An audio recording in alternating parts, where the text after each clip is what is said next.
احدہما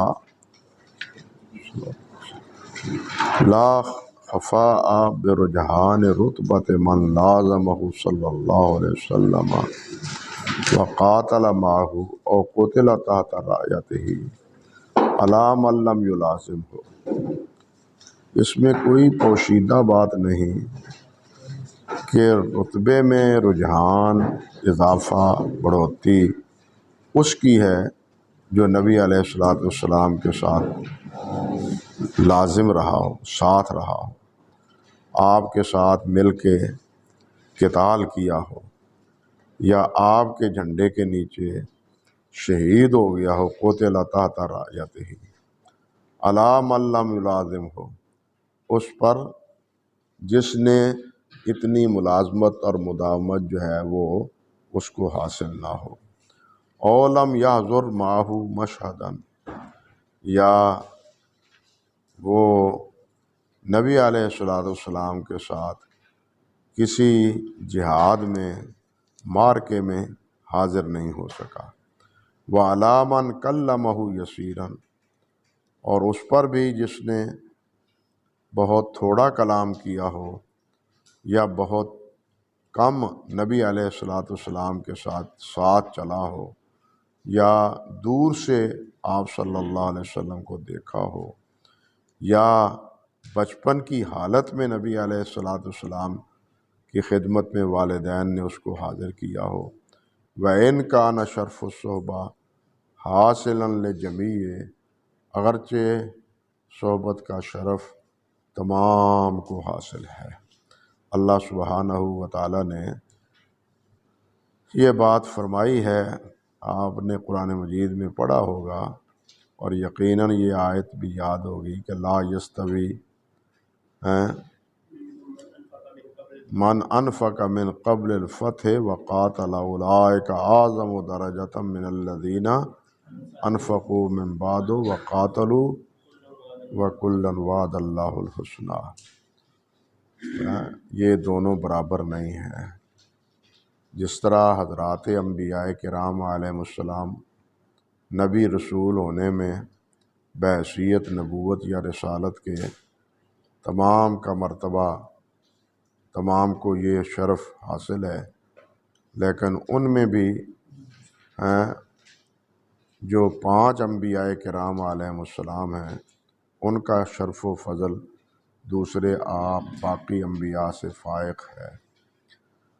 تلک الرسل فضلنا بعضهم علی بعض، خود اللہ سبحانہ و تعالیٰ نے فرمایا ہے۔ اللہ اکبر کبیرہ۔ جس طرح انبیاء کرام علیہم السلام میں، یہ تو پھر مخلوق ہے، قرآن مجید اللہ کا کلام ہے اور اللہ کی صفت، اور اس کلام میں بھی یہ درجہ بندی موجود ہے۔ سورۃ فاتحہ کی فضیلت ہے، قل هو اللہ احد کی فضیلت ہے، معوذتین کی فضیلت ہے، آیت الکرسی کی فضیلت ہے، آل حامیم، آل حامیم یعنی وہ صورتیں جو حامیم سے شروع ہوتی ہیں ان کی فضیلت ہے۔ تو بعض صورتوں کو بعض صورتوں پر فضیلت حاصل ہے۔ سورۃ بقرہ ہے، سورۃ آل عمران ہے، ان کو بھی فضیلت حاصل ہے۔ سورہ یاسین ہے، ان کو بھی یکگنا دوسری صورتوں پر فضیلت حاصل ہے، حالانکہ یہ کلام باری تعالیٰ ہے، اللہ کے یہ کلام باری تعالیٰ ہے۔ کلام باری تعالیٰ میں بھی یہ درجہ بندی موجود ہے، تو مخلوق میں بھی یہ اسی طرح درجہ بندی موجود ہے۔ پھر ایک بات سنجیدگی سے سب کو سوچنا چاہیے، اپنوں کو بھی اور بیگانوں کو بھی، کہ ہم کہتے ہیں کہ نبی علیہ الصلوۃ والسلام کا لب مبارک لگا وہ مبارک ہو گیا، آپ کا دست مبارک، پاؤں، ہاتھ مبارک کھانے کو لگا وہ بابرکت ہو گیا، آپ نے دم مبارک کر دیا وہ دم مبارک ہو گیا، لب مبارک ڈالا آنکھوں میں وہ درست ہو گئی، اور بعض تاریخی روایات کے مطابق پاؤں پر لگا حضرت ابوبکر صدیق کے، تو پھر وہ زہر جو ہے وہ ختم ہو گیا، بلکہ حضرت علی فرماتے ہیں کہ مجھے تو اس کے بعد کبھی کوئی تکلیف آنکھوں کی ہوئی ہی نہیں جب نبی علیہ السلام نے یہ میری آنکھوں پر اپنا لب مبارک ڈالا۔ بھئی کنویں کا پورا پانی میٹھا اللہ تعالیٰ نے کر دیا، یہ پورا کنویں کا لب مبارک سے پانی کنویں کا کھارا کر دیا، میٹھا کر دیا۔ یہ تمام برکات ہم تسلیم کرتے ہیں، لیکن جو نبی علیہ السلام کے ساتھ مس ہوئے ہیں، لیٹے ہیں، بیٹھے ہیں، بغل گیر ہوئے ہیں، ملے ہیں، ان کو کوئی برکت حاصل نہیں ہوئی۔ بات سمجھے یا نہیں سمجھے؟ ان کو کوئی برکت حاصل نہیں ہوئی۔ 3 دن ابو بکر کے ساتھ، چوتھا اور کون تھا، تیسرا اور کون تھا؟ کن کی گود میں نبی علیہ السلام لیٹے ہوئے تھے، کن کے ہمراہ نبی علیہ السلام لیٹتے تھے، حتیٰ کہ حضرت عائشہ کے ساتھ تو وہی بھی آ جاتی تھی، جبرائیل فرشتہ وہی لے کے بھی آ جاتا تھا اس حالت میں بھی، لیکن ان کو یہ کوئی برکت حاصل نہیں ہے۔ یہ کتنی بڑی دھاندلی ہے اور کتنی بڑی فکری گمراہی ہے۔ ایک طرف تو ہم نبی علیہ السلام کی یہ ساری برکات تسلیم کرتے ہیں، لیکن جب ان صحابہ کرام رضوان اللہ علیہ مجمعین کی باری آتی ہے تو سوائے 3 کے کوئی مسلمان نہیں بچتا۔ تو ساری یہ ذمہ داری یا یہ ساری کہنا چاہیے اللہ اکبر کبیرہ، وہ ناکامی وہ تو حقیقتاً نبی علیہ السلام کی پھر ثابت ہوگی۔ ہم تو نبی علیہ السلام کے معجزات میں حضرات صحابہ کرام رضوان اللہ علیہ مجمعین کی اس تربیت کو بھی آپ کا معجزہ اسلام سمجھتے ہیں، سمجھے نا؟ یہ آپ کا معجزہ تھا کہ جناب گڈریوں کو، اونٹ چلانے والوں کو نبی علیہ السلام کی مصابت سے اور دین کی برکت سے انہیں بادشاہ بنا دیا، حکمران بنا دیا، خلیفہ بنا دیا، امت مسلمہ کا امیر اور امیر المومنین بنا دی۔ اللہ اکبر کبیرہ۔ یہ نبی علیہ السلام کی کے معجزات میں سے جہاں اور معجزے ہیں، یہ بھی ایک زندہ معجزہ ہے جو زندگی بھر غیر سے نہیں ٹکرائے تھے، آپس میں ٹکرتے تھے۔ سرزمین حجاز میں آپس میں لڑتے تھے، غیروں سے وہ کبھی نہیں الجھے تھے، لیکن اب نہ قیصر سامنے ٹھہر رہا ہے نہ کسریٰ صاحب ٹھہر رہا ہے۔ یہ جرأتیں، یہ قوتیں اور یہ ہمتیں ان میں کیسے پیدا ہو گئیں، کہاں سے پیدا ہو گئیں؟ انہوں نے تو حالانکہ وہ ایران اور روم جاتے آتے تھے، یہ نہیں کہ وہاں سے واقف نہیں تھے، واقف تھے۔ تو یہ نبی علیہ السلام کا معجزہ ہے۔ حافظ سیوطی رحمۃ اللہ علیہ نے یہ ذکر کیا ہے، رحمۃ اللہ علیہ نے علامہ دانوی کی کتاب المجالس کے حوالہ، مجالسہ کے حوالہ سے، لیکن جو موجودہ کتاب المجالسہ ہے اس میں یہ تلاش کرنے کے باوجود نہیں ملی، واللہ اعلم۔ کتاب کے نسخے بھی مختلف ہوتے ہیں اور بعد کی کتابوں میں تحریف بھی ہو جاتی ہے، یہ کوئی اچنبے کی بات نہیں ہے۔ یہ علامہ شارانی رحمۃ اللہ علیہ نے لکھا ہے الیواقیت میں، الیواقیت والجواہر میں، کہ ابن عربی کی کتابوں میں تدسیس ہوئی ہے۔ ابن عربی کی کتابوں میں جو فتوحات مکیہ ہے یہ آخری کتاب ہے، اور جو پہلی کتابیں ہیں جس میں الہاد نظر آتا ہے، جن میں وحدت الوجود نظر آتا ہے، اور جن میں گمراہی جن پر لگائی گئی ہے، یہ شارانی کا خیال تو یہ ہے کہ یہ سارا ان کی کتاب میں شامل کیا گیا ہے۔ یہ یواقیت والجواہر میں شارانی نے یہ بات کہی ہے۔ تو کتابوں میں اس قسم کی باتیں تو ہوتی رہتی، گڑبڑ ہوتی رہتی ہے۔ اب اللہ بہتر جانتا ہے کہ یہ کس نسخے میں ہے۔ انہوں نے یہ ذکر کیا کہ نبی علیہ الصلوۃ والسلام کے بعد ملحدین ایک جگہ بیٹھے اور انہوں نے یہ بات آپس میں طے کی کہ محمد تو فوت ہو چکے ہیں صلی اللہ علیہ وسلم، محمد تو فوت ہو چکے ہیں صلی اللہ علیہ وسلم، اب اپنے دل کا ارمان جو ہے نا وہ پورا کر لو، جو زبان سے کہہ سکتے ہو کہہ لو۔ ایک سمجھدار تھا ان میں، وہ کہنے لگا یہ جرت محمد کے بارے میں نہ کرنا صلی اللہ علیہ وسلم، ان کے بارے میں اگر تم بد زبانی کرو گے، بد کلامی کرو گے تو محمد کے پیروکار تمہیں نہیں چھوڑیں گے، محمد کے پیروکار تمہیں نہیں چھوڑیں گے، یہ حرکت، یہ قباحت کبھی حرکت نہ کرنا۔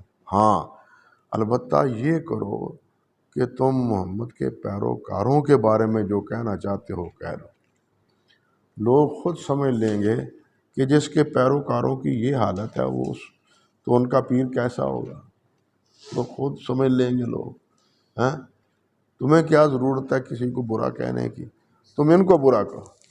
چنانچہ انہوں نے صحابہ کرام رضوان اللہ علیہ مجمعین کی کمزوریاں اور ان کے مصالب اور ان کے بارے میں یاوہ گوئی وہ شروع کر دی، اور یہ حرکت پھر ان کہنا چاہیے کہ ملحدین کی یہ حرکت کامیاب ہوئی، یہ حرکت کامیاب ہوئی اور پورا ایک مذہب کی صورت اختیار کر گئی۔ انا للہ و انا الیہ راجعون۔ بہرحال یہ بات علامہ سیوطی رحمۃ اللہ علیہ نے وہ سنت کی اہمیت پر ان کی یہ کتاب ہے، اس کی ابتدا ہی میں یہ بات ذکر کی ہے۔ اللہ اکبر کبیرہ، اللہ اکبر کبیرہ۔ اللہ سبحانہ و تعالیٰ نے نبی صحابہ کرام کے بارے میں یہ بات صاف لفظ دیکھے، صلح حدیبیہ کے بارے میں، پھر بدر کے بارے میں، پھر سابقین اولین مہاجرین کے بارے میں۔ رات میں ایک کتاب دیکھ رہا تھا، اس میں حضرت عبداللہ بن عباس رضی اللہ تعالیٰ عنہ کا یہ قول، امام نسائی کی کتاب ہے فضائل صحابہ، جو علیحدہ بھی چھپی ہے، اور جو ہے نا السنن الکبریٰ اس کا بھی وہ حصہ ہے۔ عبداللہ بن عباس رضی اللہ تعالیٰ عنہ نے عجیب بات فرمائی ہے، وہ کہتے ہیں کہ مہاجرین ابو بکر و عمر اور ان کے ساتھی، انہوں نے ہجرت کی ہے، دارالکفر سے ہجرت کی ہے، چھوڑا ہے اپنے گھر بار کو۔ دوسروں کو ہم انصاری کہتے ہیں جو مدینہ طیبہ میں ان کے خدمت گزار تھے، لیکن کہتے ہیں کہ یہ انصار بھی تو مشرک تھے نا، یہ انصار بھی کیا تھے؟ مشرک تھے۔ انہوں نے اسلام کو قبول کیا ہے بیعت عقبہ پر، بیعت عقبہ ثانیہ پر، اور نبی علیہ الصلوۃ والسلام کے ساتھ وفا کا عہد باندھا ہے، کس سے؟ آپ کے ساتھ جینے مرنے کا، کہ انا سالم نحن سالم من سالمکم وحارب من حاربکم، جن سے آپ کی لڑائی ہوگی ہماری بھی لڑائی، جن کی آپ سے صلح ہماری بھی صلح۔ یہ انہوں نے کہا، تو کہتے ہیں کہ یہ وہاں شرک سے تائب ہو کے مدینے کو لوٹے ہیں، اس لیے یہ بیعت عقبہ میں شامل ہونے والے یہ بھی انصار مہاجر ہیں، یہ بیعت عقبہ میں شریک ہونے والے عبداللہ بن عباس کہتے ہیں یہ بھی مہاجر ہیں۔ ہاں باقی جو پیچھے مدینہ طیبہ کے تھے وہ انصار ہیں، دوسرے لفظوں میں وہ انصار ہیں۔ تو یہ ایک نئی بات سامنے آئی حضرت عبداللہ بن عباس، اور سندن بھی صحیح ہے یہ ان کا قول، حضرت عبداللہ بن عباس رضی اللہ تعالی عنہ کا۔ تو بہرحال یہ درجہ بندی جس طرح حافظ رحمۃ اللہ علیہ نے ذکر کی ہے یہ ہے، اور صحابہ کرام پر جس طرح اگلے روز میں نے ذکر کیا تھا کہ سب سے پہلے حافظ ابن حجر رحمۃ اللہ علیہ فرماتے ہیں اول من عرفتہ صنف فی ذلک ابو عبداللہ البخاری، کہ سب سے پہلے جس نے صحابہ کے ناموں کو جمع کیا ہے وہ امام بخاری رحمۃ اللہ علیہ ہیں۔ بلکہ اسی میں علی صحابہ کے صفحہ نمبر 14 پر یہاں تک کہہ دیا ہے والعمدۃ فی ذلک علی البخاری فإلیہ المنتہی فی ذلک، وإلیہ المنتہی فی ذلک، کہ اس بارے میں سب سے عمدہ بات کتاب جو ہے نا وہ کس کی ہے؟ امام بخاری کی ہے، اور انہی پر انتہا ہے، آگے کوئی نہیں بڑھ سکا، ہاں انہی پر انتہا ہے۔ اللہ اکبر کبیرہ۔ تو امام بخاری کی صحیح بخاری ہی منتہا نہیں ہے، اور بھی کتابیں ایسی ہیں جو منتہا ہیں، جو اپنی انتہا کو پہنچی ہوئی ہے، اپنی عظمت کو تسلیم کروائے ہوئے ہیں امام بخاری رحمۃ اللہ علیہ۔ امام بخاری رحمۃ اللہ علیہ کے شاگرد آپ جانتے ہیں امام ترمذی ہیں۔ امام ترمذی نے بھی صحابہ پر کتاب لکھی ہے، ان کا کتاب تو البتہ اسماء صحابہ چھپی ہوئی ہے، وہ چھپی ہوئی ہے۔ یہاں ایک بات آپ سے عرض کر دوں کہ امام ترمذی رحمۃ اللہ علیہ نے مروان بن حکم کو تابعین میں شمار کیا ہے، صحابہ میں شمار نہیں کیا، اور نہ ہی امام بخاری نے صحابہ میں شمار کیا ہے، نہ ہی امام بخاری نے صحابہ میں شمار کیا ہے۔ یہ لائے نا ترمذی شریف تفسیر والا حصہ، یہ تفسیر والا حصہ امام ترمذی کا، یوسف صاحب رحمۃ اللہ علیہ وہ ہر جگہ مروان کو صحابی لکھتے ہیں۔ وہ ان کی کتاب ہے نا خلافت و ملوکیت کے رد میں، وہ اس میں ہر جگہ مروان کو صحابی لکھتے ہیں،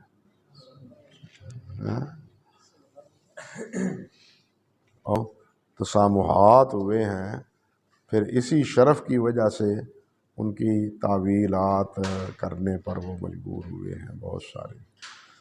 علیہ نے ایک روایت ذکر کی ہے اسی مروان کے واسطہ سے، قرآن مجید کی تفسیر میں، اللہ کرے وہ مل جائے جلدی جلدی۔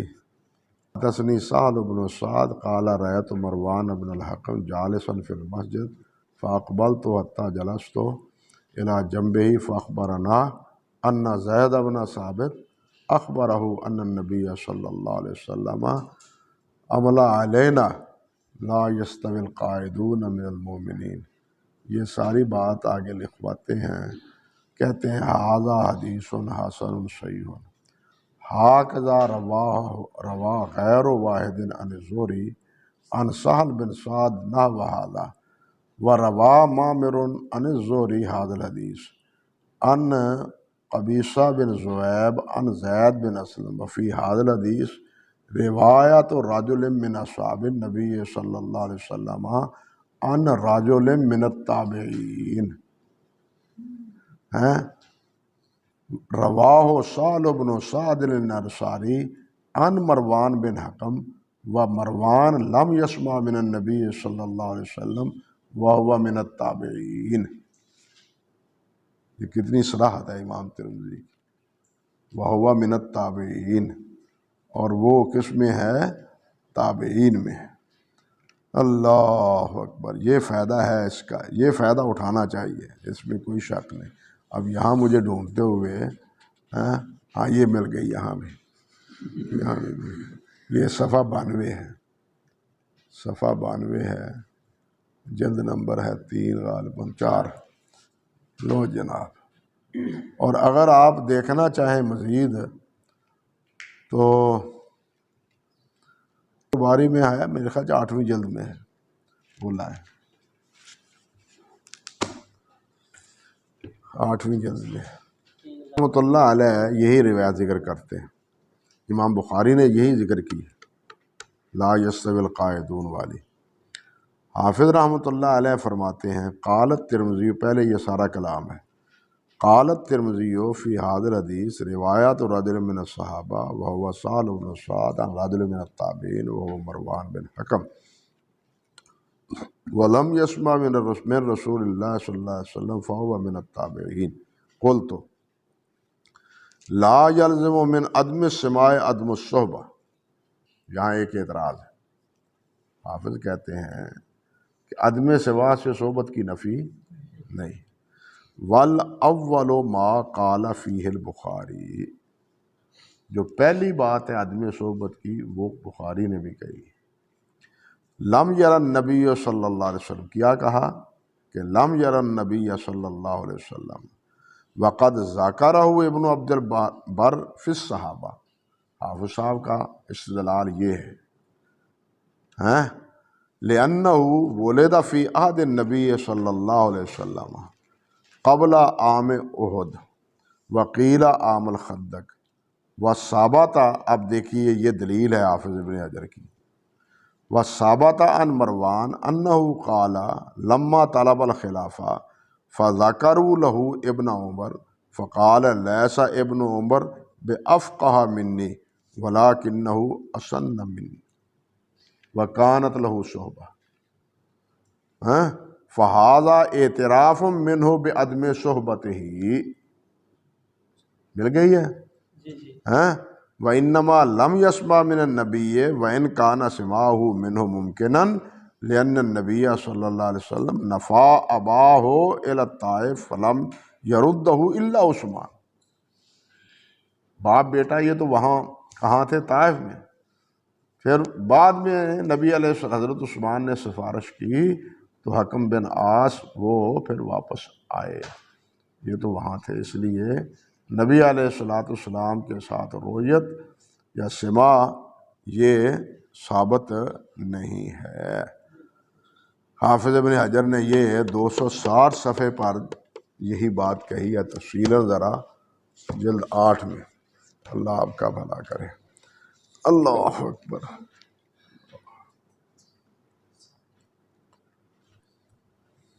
چلیے بھائی، یہ ضمناً ایک بات تھی، میں نے سمجھا بھی اب آپ سے بات ہو جائے، یہ بھی آپ کے نوٹس میں آ جائے یہ بھی. وَمَنْ لَيْسَ لَهُ مِنْهُمْ سِمَاعٌ مِنْهُ فَحَدِيثُهُ مُرْسَلٌ، اور وہ جن کو نبی علیہ السلام سے سماع حاصل نہیں ہے تو وہ روایت کیا ہے؟ مرسل ہے. وہ روایت کیا ہے؟ مرسل ہے. من حیث الروایہ، روایت کے اعتبار سے. وَهُمْ مَا ذَلِكَ مَعْدُودُونَ فِي الصَّحَابَہ، لیکن اس کے باوجود وہ صحابہ میں شامل ہیں. لِمَا نَالَوْهُ مِنْ شَرْفِ الرُّؤْیَا، اس وجہ سے جو انہوں نے پایا ہے نبی علیہ السلام کی صحبت کا شرف، اس وجہ سے وہ صحابی ہیں. لیکن ان کی حدیث کیا ہے؟ وہ کیا ہے؟ وہ مرسل ہے. اللہ اکبر کبیرہ. اور یہ بات پہلے گزر چکی ہے کہ وہ صحابہ رضوان اللہ علیہ مجمعین جو صغیر السن تھے اور نبی علیہ السلام نے ان کو دیکھا ہے یا ان کی نظر شیر خارگی میں بچپن میں آپ پر پڑی ہے، وہ صغار صحابہ میں شمار ضرور ہوتے ہیں، لیکن ان کی روایت کا حکم وہ تابعین کی مرسلات کے حکم میں ہے، وہ تابعین کی مراسیل کے بارے میں ہے. اللہ اکبر کبیرہ. اور یہ پوری بات باحوالہ تفصیل سے یہ آ گئی ہے خبیب صاحب کے مقالات عصریہ کی دوسری جلد میں. دوسری جلد چھپ گئی ہے نا، یہاں لا کے دی تھی آپ کو، اس میں یہ پوری بات تقریباً آ گئی ہے کہ صغار صحابہ کی جو ہے نا کی روایات کا حکم وہ اتصال کا نہیں، اور اس کو یہ بھی نہیں کہا جا سکتا کہ یہ مراسیل صحابہ میں سے ہے، اور صحابہ کی مراسیل جو ہے وہ کیا ہے؟ متصل شمار ہوتی ہے. یہ مراسیل صحابہ وہ ہیں جو کبار صحابہ ہیں، انہوں نے براہ راست وہ روایت نہیں سنی، کسی سے سنی ہے. سمجھے نا؟ جس طرح عبداللہ بن عباس رضی اللہ تعالیٰ عنہ ہیں، حضرت ابو ہریرہ ہیں، انہوں نے ساری روایتیں، حضرت براء بن عازب خود فرماتے ہیں کہ ساری روایتیں ہم نے نبی علیہ السلام سے تو نہیں سنی. یہ پہلے باتیں آپ کو لکھوا چکا ہوں، بلکہ ہم نے یہ روایات اکثر صحابہ کرام سے سنی ہیں. اور انہی کے سے سن کے آپ کو سنا دیتے ہیں، کیونکہ صحابہ کرام سب کے سب کیا ہیں؟ عادل ہیں۔ ان میں سے، اور یہ بات بھی عجیب ہے، عادل کی بات آئی ہے تو مروان کے بارے میں کہ حضرت عروہ فرماتے ہیں کہ حدیث کے بارے میں مروان بالکل قابل اعتبار ہے، عادل ہے۔ اور مروان کے بارے میں یہ بات بھی ذہن میں رہے، جیسے وہ فتح الباری میں اشارہ کیا ہے، اور یہ واقعتاً فقہاء میں شمار ہوتے تھے۔ آپ اگر حافظ ابن حزم کا وہ رسالہ جو فقہاء، صحابہ اور تابعین اور اتباع التابعین پر مشتمل ہے، ان میں ان کا نام آپ پائیں گے، بلکہ فقہاء میں ان کو شمار کیا ہے۔ حافظ ابن قیم رحمۃ اللہ علیہ نے اعلام الموقعین میں بھی، اللہ اکبر کبیرہ، یہ وصف علیحدہ ہے اپنی جگہ، کمی کوتاہی اپنی جگہ ہے۔ چلیے، تو پھر کہتے ہیں بہرحال یہ ضمناً بات تھی، میں نے کہا یہ بھی آپ کے گوش گزار کر دوں۔ آگے چلیں جناب، اور اس کی صراحت خوب حافظ ابن حجر رحمۃ اللہ علیہ نے الاصابہ کے مقدمے میں کر دی ہے، حافظ ابن حجر رحمۃ اللہ علیہ نے۔ اللہ اکبر کبیرہ، اللہ۔ چلیے جی، ثانیہما یعرف کونہ صحابیاً، اب دوسری تنبیہ یہ ہے کہ کیسے پہچانا جائے کہ یہ صحابی ہیں۔ کہتے ہیں پہچانا جائے گا ان کا صحابی ہونا بالتواتر، تواتر کے ساتھ، کہ جن کا صحابی ہونا اتنا معروف ہو کہ سب کے نزدیک بلا تردد وہ صحابی، بالخصوص خلفائے اربعہ، بالخصوص عشرہ مبشرہ، جن کے نام لے لے کے نبی علیہ السلام نے جنت کی بشارت دی، اور بالخصوص جن کے صحابی ہونے کے بارے میں تمام تابعین کا کیا ہے؟ اتفاق۔ ایک تو بات بالتواتر، اسی لیے دیکھیے، اسی لیے جن حضرات نے کہا ہے، دو باتیں ہیں کہ من کفر ابا بکر یا من انکر الصدیق فقد کفر، جس نے ابو بکر صدیق کا انکار کیا وہ اس نے کفر کیا۔ کیوں؟ ایک تو ان کی صحبت خود قرآن مجید سے ثابت ہے، اذ قال لصاحبہ، اذ قال، اب ان کے صحابی ہونے کا انکار قرآن کا انکار ہے۔ دوسرا تواتر کا انکار، دوسرا کیا ہے؟ تواتر کا انکار۔ اسی طرح حضرت عائشہ صدیقہ رضی اللہ تعالی عنہا کے بارے میں کسی تہمت زنی کا تصور کر، جیسے کہ رافضیہ میں پایا جاتا ہے، روافض میں، یہ بھی موجب کفر علماء نے بتلایا۔ کیوں؟ کہ یہ سورۃ النور کی آیات کا انکار ہے، جس میں حضرت اللہ سبحانہ و تعالیٰ نے حضرت عائشہ رضی اللہ تعالی عنہا کی پاک دامنی کا بیان کیا ہے، اور یہاں تک ارشاد فرما دیا کہ تم نے یہ کیوں نہیں کہا سبحان اللہ ھذا بہتان عظیم، اللہ پاک ہے یہ تو بہت بڑا، یہ تم نے کہا کیوں نہیں؟ یعنی اہل ایمان پر اللہ نے گویا کہ انکار کیا کہ تمہیں تو سنتے ہی یہ بات کہہ دینی چاہیے تھی کہ یہ تو بہتان عظیم ہے، تم نے یہ کیوں نہیں کہا؟ اس انداز سے اللہ سبحانہ و تعالیٰ نے حضرت عائشہ رضی اللہ تعالی عنہا کی پاک دامنی بیان فرمائی ہے۔ اور حضرت عائشہ رضی اللہ تعالی عنہا کی نبی علیہ الصلوۃ والسلام کے ساتھ جہاں تک یعنی تعلقات ہے، وہ بھی روایات متواتر ہیں، حتیٰ کہ حضرت عمرو بن عاص رضی اللہ تعالی عنہ نے جب پوچھا، صحیح بخاری میں ہے، ای الناس احب الیک، نبی علیہ السلام نے فرمایا عائشہ، پھر عرض کیا نہیں مردوں میں، فرمایا ابو بکر، صحیح بخاری کی روایت۔ اور یہ عمرو بن عاص کو غلطی لگی رضی اللہ تعالیٰ عنہ کو، نبی علیہ السلام نے ایک جنگ میں انہیں امیر لشکر بنا دیا، تو شاید ان کے ذہن میں آیا کہ میری حیثیت کچھ ہے۔ عمرو بن عاص کے ایمان کی نبی علیہ السلام نے شہادت دی ہے۔ عمرو بن عاص باپ بیٹے کے ایمان کی نبی علیہ السلام نے شہادت دی ہے کہ یہ دونوں مومن ہیں۔ یہ دو تین روایتیں اسی حوالے سے وہ میں نے مقام صحابہ کے آخر میں حضرت عمر کے فضائل میں ذکر کر دی ہیں۔ اللہ اکبر کبیرہ، اللہ اکبر کبیرہ۔ لوگ تو بہت کچھ کہتے ہیں اس فاتح مصر کو، لیکن جن کے ایمان کی شہادت نبی علیہ السلام نے دے دی ہو، اب ان کے بارے میں یاوہ گوئی کرنا یہ اپنے ایمان کو برباد کرنے کے مترادف۔ اللہ اکبر۔ کہتے ہیں اول استفاضہ، اگر تواتر نہیں ہے تو پھر اعتبار کے لیے وہ معروف طریقے سے، یعنی ان کا صحابی ہونا اس کو تلقی بالقبول حاصل ہو۔ یہ پہلے حدیث کی خبر کے بارے میں بات گزر چکی ہے، تواتر کس کو کہتے ہیں، مستفیض کس کو کہتے ہیں، اور شہرت کس کو کہتے ہیں، یہ پہلے بات گزر چکی ہے۔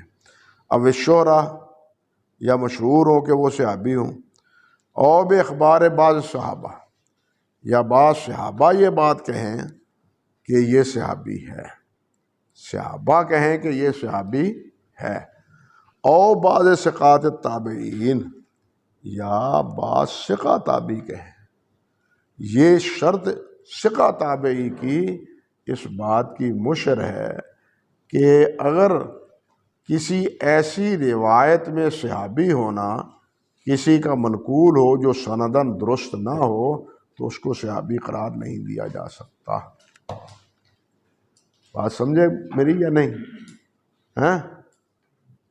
یہ ہمارے خرافی حضرات وہ جی فضائل میں ضعیف روایت بھی قابل قبول، فضائل میں ضعیف روایت، اور یہ بھی فضائل میں شمار کرتے، حالانکہ اس کا فضائل سے تعلق نہیں ہے، ثبوت سے تعلق ہے۔ اس کا تعلق اس کی فضیلت میں نہیں ہے، بلکہ پہلے اس فضیلت و تب ہے، پہلے اس کا ثبوت دو۔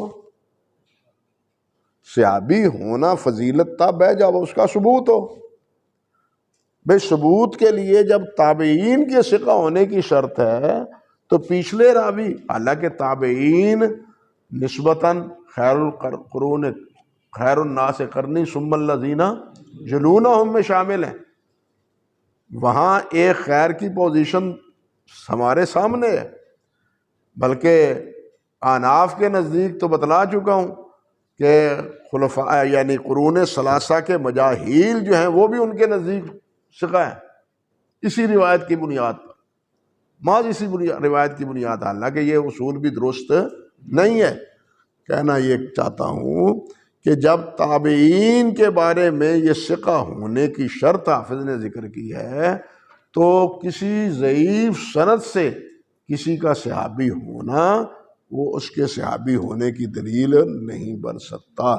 اور کئی مقام پر آپ پڑھیں گے، اگر مطالعہ کریں آپ الاصابہ میں تو حافظ انکار کر دیتے ہیں کہ یہ صحیح سند سے ثابت نہیں ہے۔ سمجھ آ گئی بات؟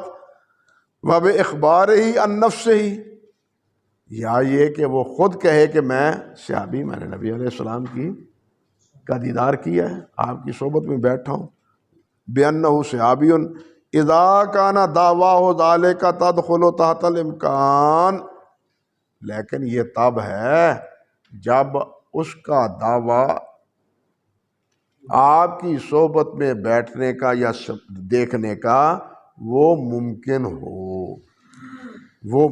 ہو، اگر اس کی عمر ہی اجازت نہ دیتی ہو تو پھر اس کو صحابی نہیں کہا جا سکتا۔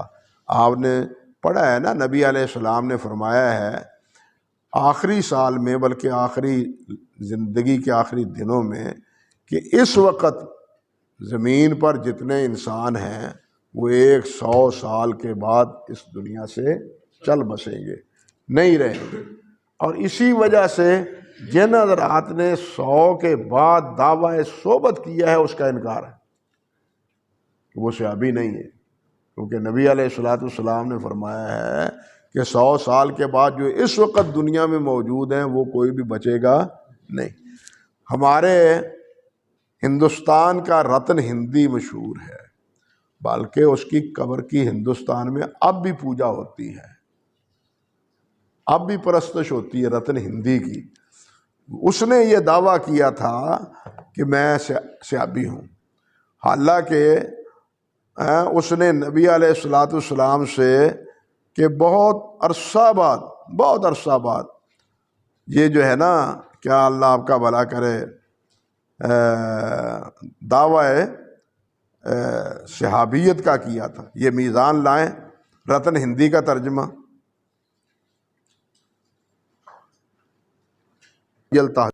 ما ادراک ما رتن، ظہر بعد 600 فدع الصحبہ والصحابۃ لا یکذبون۔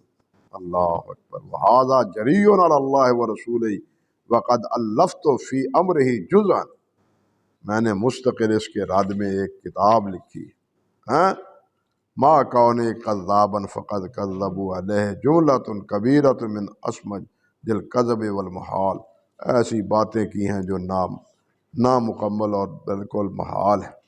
بہرحال میزان میں، لسان میں اس کا تذکرہ اسی حوالے سے، اسی وجہ سے اس کے کذب کا، لیکن المیہ یہ ہے کہ ہند کی تاریخ میں اس کی قبر ہے اور قبر کی پرستش بھی ہوتی ہے۔ اللہ اکبر کبیر۔ یہاں یہ راوی ہیں ایک یحییٰ بن خلاد بن رافع الانصاری الزرقی المدنی، قیل انہ ولد علی عہد النبی صلی اللہ علیہ وسلم۔ یہ باتیں کہتے ہیں،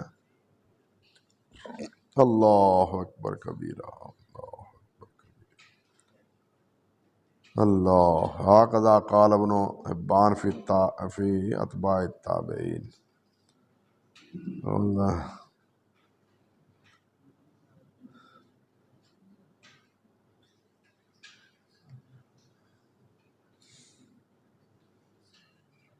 وَإِنِّي لَأَتَعَجَّبُ مِثْلَ هَذَا الْحَافِظ۔ اللہ اکبر۔ حافظ سے مراد حافظ مزی ہیں رحمۃ اللہ علیہ، کہتے ہیں کہ میں تو تعجب میں پڑا ہوں اس جیسے حافظ رحمۃ اللہ علیہ پر، کیف یتخیل جواز کون شخص یولد فی عہد النبی صلی اللہ علیہ وسلم و یبقى الی بعد سنۃ 10 و 100 مع النص الصحیح الثابت فی الصحیحین الدال علی عدم جواز وقوع ذلک، اذ خبر الصادق عن الامور الآتیہ لا یشک فیہ ولا یختلف۔ یہ بات بڑے سخت تبصرہ کیا ہے علامہ مزی رحمۃ اللہ علیہ پر، جن کے بارے میں انہوں نے کہا کہ یہ اتنے سال میں رہے ہیں۔ یہ کب رہے ہیں؟ جب کا الی بعد سنۃ 10 و 100، 110 سال کے بعد، اور پیدا ہوئے ہیں یہ کب؟ ذکر کرتے ہیں ولد علی عہد النبی صلی اللہ علیہ وسلم، تو پھر یہ اس حدیث کے مخالف ہے کہ وہ 110 سال تک زندہ رہے ہوں۔ اللہ، اسی لیے ان کو اللہ اکبر کبیرہ، اللہ اکبر کبیرہ۔ قال الواقدی مات سنۃ 29 فإن صح هذا وإنه ولد في عهد النبي فقد بلغ 120 سنة وأكثر قلت هذه النتیجہ فاسدہ من تلك المقدمة الباطلہ،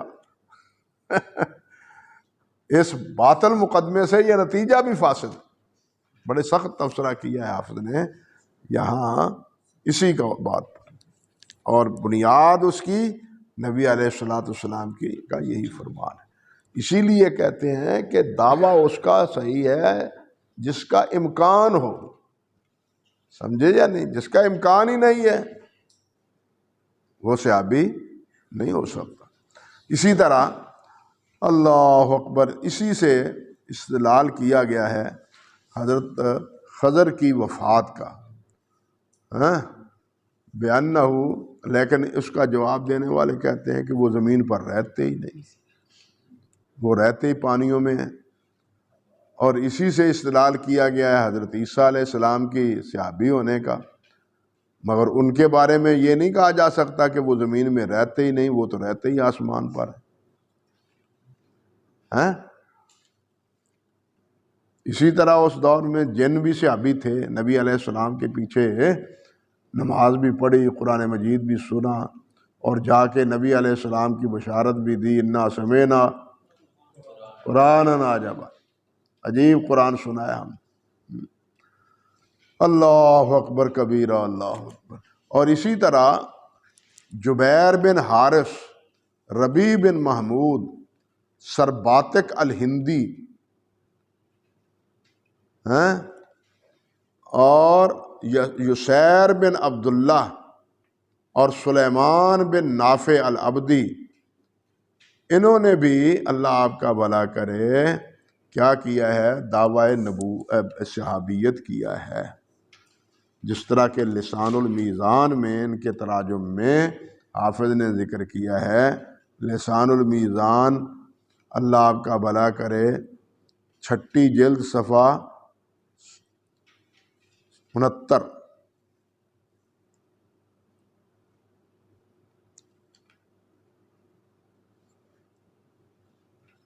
اور اس کا ذکر فتح المغیث میں اللہ آپ کا بھلا کرے حافظ سخاوی نے بھی کیا ہے، جلد 4 صفحہ 78 میں۔ اللہ اکبر کبیرہ، یعنی یہ دعویٰ کرنے والے ہوئے ہیں لیکن یہ دعویٰ صحیح نہیں۔ یہ دعویٰ کرنے والے کیا ہوئے؟ نبوت کا دعویٰ کرنے والے بھی تو ہوئے نا۔ جھوٹوں کی کوئی دنیا ہے، جھوٹوں کی بہت دنیا وسیع ہے۔ اللہ یہ جو روایت ہے کہ 100 سال کے بعد آپ آ جائیں گے، اس میں جنات بھی شامل ہیں؟ اس میں جنات بھی شامل ہیں؟ نہیں، اگر میں شرف صحبت زمین اس دھرتی پہ نہیں ہے، وہ یہ زمین نہیں ہے، زمین ہے لیکن یہ نہیں ہے ان کے لیے۔ بعض آج کل بھی کہہ دیتے ہیں نا کہ ایسے صحابیوں سے ملاقات، ہاں یہ ذکر آتا ہے، بڑے بڑے لمبی عمریں ہیں، بڑی بڑی لمبی عمریں ہیں۔ سوال ہے کہ اس دن جو موجود تھے دھرتی پہ اللہ کے نبی، ان کے بارے میں بولا تھا کہ یہ 100 سال رہیں گے، یا اس کے بعد جو پیدا ہوئے تھے؟ نہیں، جو اس وقت موجود تھے تو اس کے بعد جو پیدا ہوئے وہ بعد میں جا سکتے ہیں۔ ہاں اس سے مراد یہ ہے کہ جو اب ہیں، جو انسان اب ہیں، لا یبقى ممن هو اليوم علیہ، جو آج کے دن باقی ہے وہ باقی نہیں رہیں گے۔ یہ تو ممکن ہو سکتا ہے کہ اس دن کے بعد جو پیدا وہ رہ سکتا ہے، وہ اللہ کے نبی سے ملا ہوگا، ہاں وہ بھی اللہ کے نبی سے ملا ہوگا، کیا ہوگا؟ ملاقات ثابت اللہ کے نبی سے۔ وہ تو اس کے لیے تو دلیل چاہیے کہ نبی صلی اللہ علیہ وسلم سے ملا ہے یا نہیں ملا، یہ تو بات بھی نبی صلی اللہ علیہ وسلم نے بالکل آخری ایام میں فرمائی ہے۔ اللہ اکبر کبیرہ۔ اور ایک یہ بھی صراحت موجود ہے اصحابہ میں، یہ بات ہے کہ ایک مہینہ پہلے نبی علیہ السلام نے یہ بات فرمائی، اور 1 مہینہ بعد میں کون پیدا ہوا؟ یہ آپ شمار کریں۔ اللہ اکبر کبیرہ۔ چلیے بھائی، آخری صحابی عامر بن واصلہ بالاتفاق ہے؟ ہاں 110 میں فوت ہو گئے۔ جی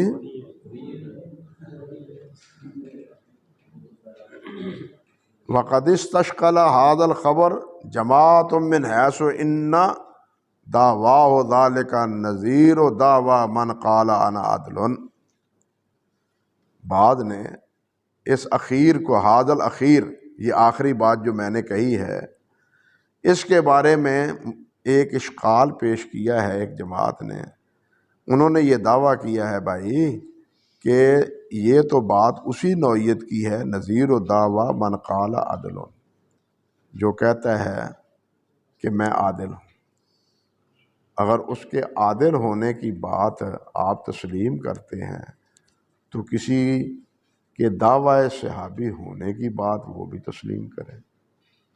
آپ اس کے دعوی صحابی ہونے کی بات تسلیم کیوں نہیں کرتے جب آپ کسی کے عادل ہونے کو تسلیم کرتے ہیں؟ حافظ نے یہاں یہ بات کہہ دی وَيَحْتَاجُ إِلَىٰ تَأَمُّلٍ، یہ بات جو ہے نا وہ محل تأمل ہے، غور طلب ہے، یہ بات غور طلب ہے، لیکن یہ بات غور طلب اس لیے نہیں ہے یعنی صحابہ کے بارے میں کہ صحابہ کرام رضوان اللہ علیہ مجمعین کی عدالت اور شرف کی پوزیشن اور ہے، اور بعد کے کسی مدعی کی عدالت کا دعویٰ اس کی پوزیشن اور ہے۔ اپنی عدالت خود کرنا یہ تو ہر آدمی کہتا ہے کہ میں عادل ہوں، دیکھنا تو یہ ہے کہ کیا واقعی یہ عادل ہے۔ عادل شاہد کے لیے بھی تو گواہ کی ضرورت ہے یا نہیں، کہ یہ شاہد عادل ہے یا نہیں؟ گواہ ہے یہ، لیکن اس کی شہادت کے لیے بھی یعنی اس کے عادل ہونے کے لیے بھی تو کوئی دلیل چاہیے یا نہیں چاہیے کہ وہ شاہد بن کے آ گیا ہے اگرچہ جھوٹا کیوں نہ، میں عادل ہوں جی۔ اب اس کی عدالت اب اس کو سمجھ لیا جائے گا کہ کیا عادل ہے؟ نہیں، جب تک کہ خود اس کے لیے عادل ہونا ثابت نہ ہو، دوسرا اس کے بارے میں گواہی نہ دے۔ اسی طرح دوسرا جب کہے گا کہ یہ صحابی ہے اور خود اگر دعویٰ کرے گا میں صحابی ہوں، تو اگر یہ امکان اگر ہے نبی علیہ الصلوۃ والسلام کے ساتھ رویت کا، تو پھر تو اس کو قبول کیا جائے گا۔ اگر امکان نہیں ہے تو پھر قبول نہیں کیا جائے گا۔ اس کا عام عدالت کے ساتھ تعلق جو ہے نا وہ درست نہیں۔ چاچے فرماتے ہیں او تنتہی، یا انتہا ہو سند کی انتہا، ایک تو ہے انتہا ہو صحابی پر، ایک یہ ہے کہ تنتہی غایت الاسناد الی التابعی، کہ سند کی غایت آخر انتہا وہ تابعی تک ہو، اور تابعی کون ہے بھائی؟ وَهُوَ مَنْ لَقِيَ الصِّحَابِيَّ كَذَلِكَ، اور وہ اسی طرح ہے جس طرح، اور وہ ہے جو صحابی سے ملا ہے، کذالک وہ جیسے صحابی نبی علیہ السلام سے ملا ہے، یہ نہیں کہ لمبی مصابت حاصل ہو، دیکھا ہی ہے تابعی ہو گیا۔ اسی لیے اب یہاں یہ مسئلہ دیکھیے، اسی لیے امام صاحب رحمۃ اللہ علیہ کے بارے میں یہ بحث زیر بحث ہے کہ آپ تابعی ہیں یا نہیں ہیں۔ اب اس میں ایک رائے یہ ہے کہ آپ تابعی ہیں باعتبار رویت کے، لیکن باعتبار روایت کے آپ تابعی نہیں ہیں۔ تابعی ہونے کا شرف ہے، لیکن جس طرح صحابہ کو صحابی ہونے کا شرف ہے لیکن نبی علیہ السلام سے سماع کا شرف نہیں ہے، تابعی کے لیے بھی تو یہی امکان ہے نا کہ ان کو تابعی ہونے کا شرف ہو لیکن اس سے روایت نہ ہو۔ سمجھے بات یا نہیں؟ بھائی یہ تو حضرت امام صاحب ہیں، حیران کن بات یہ ہے کہ ان کے دادا استاد حضرت ابراہیم نخعی کو نبی علیہ السلام کے کسی صحابی سے روایت ثابت نہیں۔ بات سمجھے یا نہیں سمجھے؟ یہ تو امام صاحب ہوئے نا، حماد تو کیا ہوئے، دادا استاد، ان کی روایات بھی تابعین سے ہیں۔ حضرت عائشہ رضی اللہ تعالی عنہا سے ماذ رویت حاصل ہے، دیدار کیا ہے، پردے میں ہی دیدار کیا ہے، لیکن روایت حضرت عائشہ سے بھی نہیں، تمام محدثین رحمہم اللہ کے نزدیک۔ اس لیے اگر بعض نے تو یہ کہا ہے کہ رویت حاصل، اور بعض نے یہ کہا ہے کہ رویت بھی حاصل نہیں ہے، کہ امام صاحب کو رویت بھی حاصل نہیں ہے۔ یہی موقف حافظ رحمۃ اللہ علیہ کا تقریب میں معلوم ہوتا ہے، تقریب میں یہی موقف ان کا معلوم ہوتا ہے۔ اللہ اکبر کبیرہ۔ اور یہی رائے تقریباً کس کی ہے؟ امام دارقطنی رحمۃ اللہ علیہ کی ہے۔ لیکن یہ جو العلل المتناہیہ کے نسخے ہیں، اس میں ایک تسامح موجود ہے، جس کا اشارہ میں نے العلل المتناہیہ کے حواشی میں بھی کیا ہے، اور یہ جو کتاب آئے گی انشاءاللہ وہ جامع المسانید کے اوپر تبصرے پر، اس میں اس کی تفسیر بھی آئے گی انشاءاللہ العزیز۔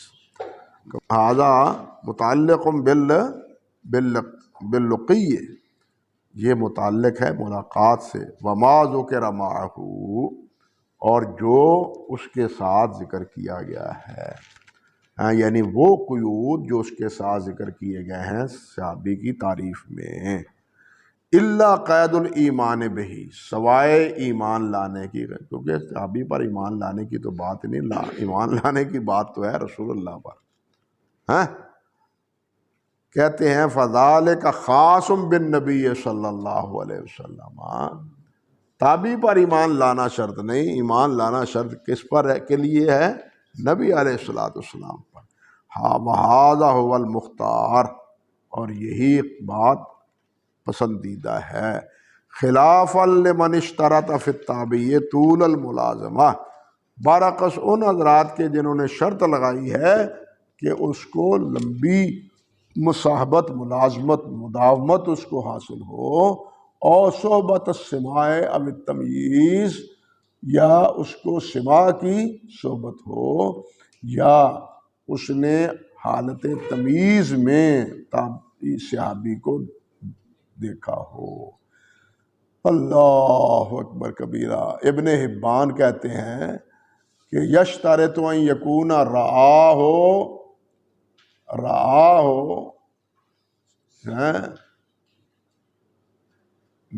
فی سن من یحفظ عنہ، وہی تمیز کی بات کہ وہ صحابی تابعی وہ ہے جس نے اس عمر میں دیکھا ہو جس میں وہ حدیث کو محفوظ کر سکتا ہو، جس میں کوئی چیز محفوظ یاد کر سکتا ہو، وہی تمیز کی بات ہوئی جو حافظ رحمۃ اللہ علیہ نے ایک لفظ میں ذکر کی۔ وہ باقیہ، اور یہاں ایک بات یہ ہے، اللہ اکبر کبیرہ، کہ تابعی میں جس طرح کہ حافظ رحمۃ اللہ علیہ نے فرمایا ہے، تابعی میں یہ شرط نہیں ہے کہ وہ کیا ہو،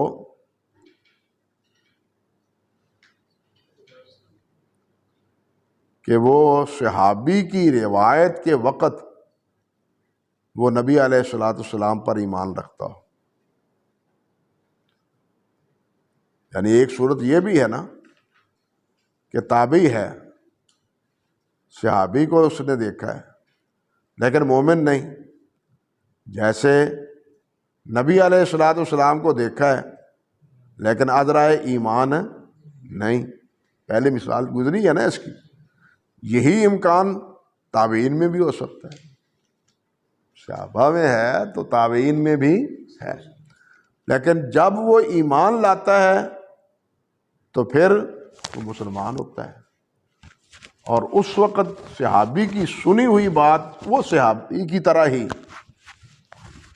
اس صاحب کی طرح ہی جس نے حالت کفر میں کیا کیا تھا، نبی علیہ السلام سے سنا لیکن حالت اسلام میں اس کو بیان کیا۔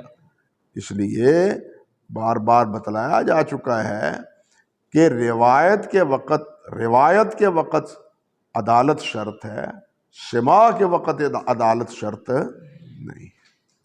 بات سمجھے نا؟ روایت کے وقت عدالت، جب اس نے گواہی آگے دینی ہے شرط اس کی ہے کہ یہ عدل ہو۔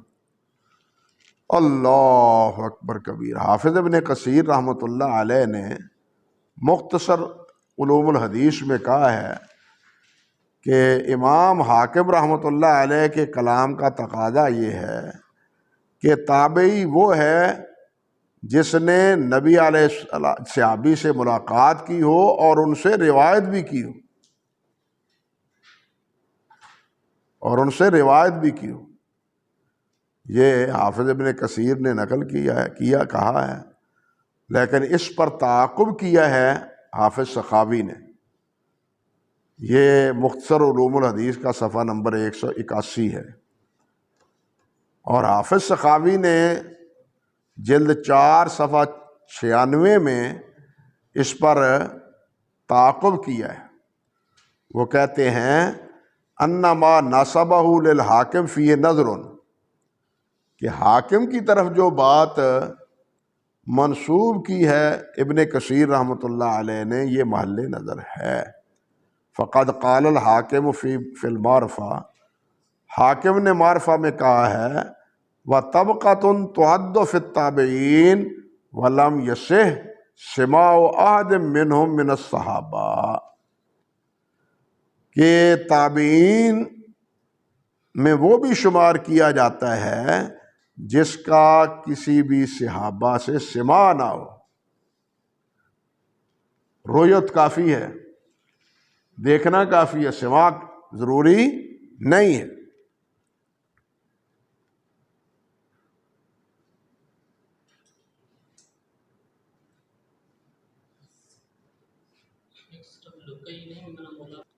اب اس عقدے کو حل کرنے کے لیے ضروری ہے کہ آپ معرفہ دیکھیں، یہ معرفہ پکڑیں۔ یہ حافظ امام حاکم رحمۃ اللہ علیہ پہلے تو ذکر کرتے ہیں وَمِنَ التَّابِعِينَ بَعْدَ الْمُخَضْرَمِينَ طَبْقَةٌ وَلَدُوا مِنْ فی زمن رسول اللہ صلی اللہ علیہ وسلم وَلَمْ يَسْمَعُوا مِنْهُ، یعنی ایک صحابی تابعی کا طبقہ یہ بھی ہے۔ تابعین کے انہوں نے کچھ طبقات ذکر کیے، درجات ذکر کیے۔ وَمِنَ التَّابِعِينَ بَعْدَ الْمُخَضْرَمِينَ، مخضرمین کا تو آپ کو علم ہے، وہ کون ہیں؟ وہ جو نبی علیہ السلام کے زمانے میں پیدا ہوئے اور آپ سے سماع نہیں کیا، اور وہ کیسے ہیں؟ جیسے یوسف بن عبداللہ بن سلام، محمد بن ابی بکر صدیق، و بشیر بن ابی مسعود، و امامہ، و فلاں و فلاں و فلاں۔ وطبقۃ تعد فی التابعین ولم یصح سماع احد منہم من الصحابہ، یہ ہے وہ عبارت جو کس نے ذکر کی ہے؟ ابن کثیر نے ذکر کی ہے۔ لم یصح سماع احد منہم من الصحابہ، منہم ابراہیم بن سوید النخعی، وَإِنَّمَا رِوَایَتُهُ عَنْ عَلْقَمَةَ وَأَسْوَدَ وَلَمْ يُدْرِكْ أَحَدًا مِّنَ الصَّحَابَہ، وہی ابراہیم نخعی جس کی بات میں پہلے کر رہا تھا۔ وَلَيْسَ هَذَا بِإِبْرَاهِيمَ بن یزید النخعی الفقیہ وبقیر بن ابی السمیت لم یصح له عن انس روایا، انما اسقط قتادہ فی الوسط، یہ آگے بات کرتے وواصل و فلان لم یثبت سماع واحد منہم عن انس، وطبقۃ عدادهم عند الناس فی اتباع التابعین وقد لقوا الصحابہ، ایک طبقہ وہ بھی ہے جن کو بعض لوگوں نے اتباع التابعین میں شمار کیا ہے اور وہ ملے ہیں صحابہ سے، وہ صحابہ سے ملے ہیں۔ وہ کون ہیں؟ وہ ہیں ابو الزناد عبداللہ بن ذکوان، وقد لقی عبداللہ بن عمر و انس و ابا امام و ہشام بن عروہ، وقد ادخل علی عبداللہ بن عمر و جابر و موسیٰ، وقد ادرک انس بن مالک و ام خالد۔ اللہ اکبر کبیرہ، یہ طبقات ذکر کیے۔ یہ نہیں کہ حاکم کا ایک ہی موقف ہے، حاکم نے آگے پھر وَهُوَ مَعْرِفَةُ اتباع التابعین آگے ذکر کرتے ہیں، یعنی ایک تابعی وہ ہیں جو نبی علیہ السلام کے زمانے میں پیدا ہوئے مگر سوا نہیں، ایک وہ ہے جن کا سوا کسی بھی صحابہ سے ثابت نہیں ہے لیکن ملاقات ہے، ایک وہ بھی ہیں جو ملے ہیں صحابہ کرام سے ہیں، اگرچہ بعد نے ان کو اتباع و تابعین میں شمار کیا ہے۔ تو حاکم نے تابعین کی کیا ہے، یہ 3 قسمیں ذکر کی ہیں، اور ان میں سے ایک وہ ہے جس کے بارے میں یہ پہلے ابن کثیر نے کہا فی کلام الحاکم ما یقتضی اطلاق التابعی علی من لاقی الصحابیہ و روا عنہ وَإِن لَّمْ يَصْحَبْهُ، یعنی یہ خلاصہ نکالا ہے ابن کثیر رحمۃ اللہ علیہ نے، مگر سخاوی نے کیا کہا فقد قال الحاکم والتابعون لم یصح سماع احد منہم من الصحابہ، یہی جو دوسری بات کی ہے انہوں نے، لم یصح منہم سماع احد منہم من الصحابہ، یہ دوسری نوعیت، ان کے بارے میں تعد فی التابعین، تابعین میں شمار کیے گئے ہیں۔ اللہ اکبر کبیرہ، اللہ اکبر کبیرہ۔ سخاوی کی فتح المغیث میں، اس لیے یہ تابعین کے گویا کہ باعتبار درجات کے یہ بات کی ہے، یہ نہیں کہ تابعی کی ایک ہی تعریف کی ہے امام حاکم رحمۃ اللہ علیہ نے۔ آپ سمجھ پائے ہیں بات؟ صحیح یہی ہے کہ جس طرح صحابی ہے رویت حاصل ہو، بس ٹھیک ہے، سماع حاصل ہو یا نہ ہو۔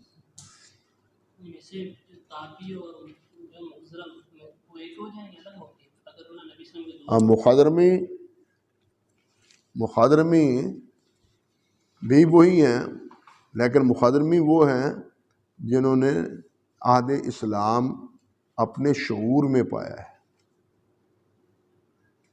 سن تمیز میں پایا ہے، لیکن آپ کی زیارت کو نہیں پہنچ سکے، جیسے اویس کرنی ہے،